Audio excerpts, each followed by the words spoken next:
کسی بھی مجلس میں جب ہم بات کرتے ہیں تو جو لوگ وہاں اس وقت موجود ہوتے ہیں وہی اسے سنتے ہیں. تو آپ نے قرآن سنایا تو آپ کے آس پاس صحابہ تھے. آپ صلی اللہ علیہ وسلم نے نماز پڑھی تو آپ کے آس پاس صحابہ تھے. تو سارے کے سارے صحابہ وہ دین کے ناقل ہیں، ان کا امت پر احسان ہے. اور سارے صحابہ میں پھر 10 صحابہ ایسے ہیں جو عشرہ مبشرہ ہیں، جن کا درجہ سب سے زیادہ بڑا ہوا ہے، جن کو دنیا میں آپ صلی اللہ علیہ وسلم نے جنت کی بشارت دی. اور پھر ان 10 میں سب سے بڑے 4 ہیں خلفائے اربعہ.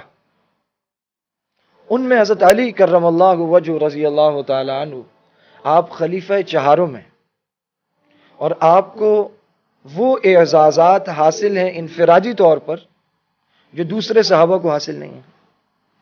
آپ صلی اللہ علیہ وسلم کے چچا زاد بھائی ہیں اور بچپن سے زیر کفالت تھے حضور کے. تو آپ صلی اللہ علیہ وسلم کو بچوں کی طرح عزیز تھے.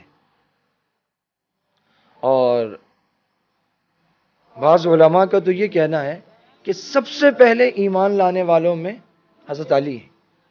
تو علماء اس کی تقسیم یوں کرتے ہیں کہ بچوں میں سب سے پہلے حضرت علی ہیں اور بڑوں میں سب سے پہلے حضرت ابوبکر رضی اللہ تعالیٰ عنہ. آپ صلی اللہ علیہ وسلم کے زیر کفالت رہے اور آپ صلی اللہ علیہ وسلم کے چہیتے اور لاڈلے بھی تھے. اس کا پتہ یوں چلتا ہے کہ صحابہ فرماتے ہیں کہ جب آپ صلی اللہ علیہ وسلم کسی بات پر غصے میں ہوتے یا ناراضگی کی کیفیت میں ہوتے تو پھر کسی کی ہمت نہیں ہوتی تھی آپ سے بات کرنے کی. حضرت علی اس حالت میں بھی آپ سے بات کر لیتے. آپ صلی اللہ علیہ وسلم جب مکہ سے ہجرت کر کے مدینہ تشریف لے گئے تو حضرت علی کرم اللہ وجہ کو اپنے بستر پر سلا کر گئے اور کہا کہ یہ امانتیں لے لو، کل صبح لوگوں کو دے کر آ جانا. اور حضرت علی کرم اللہ وجہ سے یہ قول بھی منسوب ہے، آپ نے فرمایا کہ زندگی میں جتنی راتیں بھی سویا ہوں یہ معلوم نہیں تھا کہ صبح اٹھوں گا یا نہیں، لیکن وہ جو رات تھی اس میں پکا پتا تھا کہ صبح اٹھوں گا، کیونکہ حضور فرما کے گئے تھے کہ صبح اٹھنا اور امانتیں دے کر مدینہ آ جانا. حضرت علی رضی اللہ تعالی عنہ صحابہ میں ان صحابہ میں شمار ہے گنتی کے جو سب سے زیادہ بہادر اور شجاع تھے. خیبر کے موقع پر آپ صلی اللہ علیہ وسلم نے 3 دن حضرات کو بھیجا اور وہ مرحب والا قلعہ فتح نہیں ہو رہا تھا.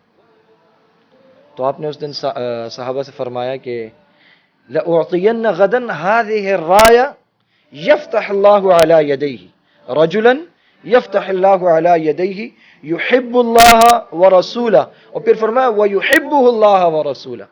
کل جھنڈا ایسے آدمی کو دوں گا کہ اللہ تعالیٰ اس کے ہاتھ پر فتح عطا فرمائیں گے. وہ اللہ اور اس کے رسول سے محبت کرتا ہے اور اللہ اور اس کے رسول بھی اس سے محبت کرتے.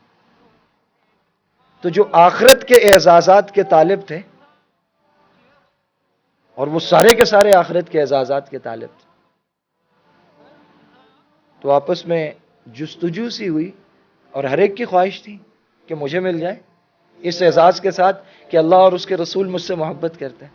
اگلی صبح آپ نے فرمایا کہ علی کہاں ہے؟ یا رسول اللہ آشوب چشم میں. فرمایا بلا. حضرت علی آئے تو آنکھوں میں اپنا لعاب دہن لگایا. حضرت علی فرماتے ہیں اس دن کے بعد سے نہ کبھی آنکھیں دکھنی آئی نہ کبھی سر میں درد. عالم مرحمت فرمایا.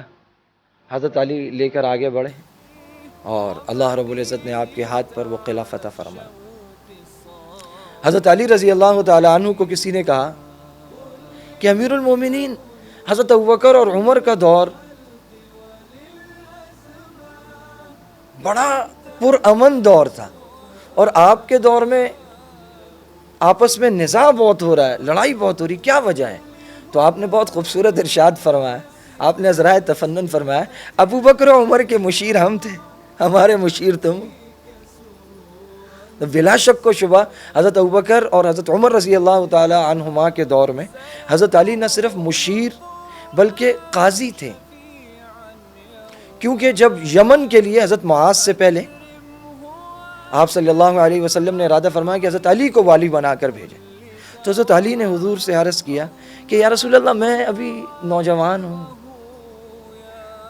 تو میں کیسے اتنے بڑے بڑے فیصلے کروں گا؟ تو آپ نے اس موقع پر دعا دی حضرت علی رضی اللہ تعالیٰ عنہ کو کہ یا اللہ علی کو حکمت اور علم عطا فرما۔ حضرت علی فرماتے ہیں کہ اس دن کے بعد سے کوئی مقدمہ، کوئی قضیہ، کوئی معاملہ ایسا نہیں رہا کہ جس کے فیصلہ کرنے میں مجھے کوئی تکلیف درپیش ہوئی ہو۔ اللہ رب العزت نے سینے کو کھول دیا۔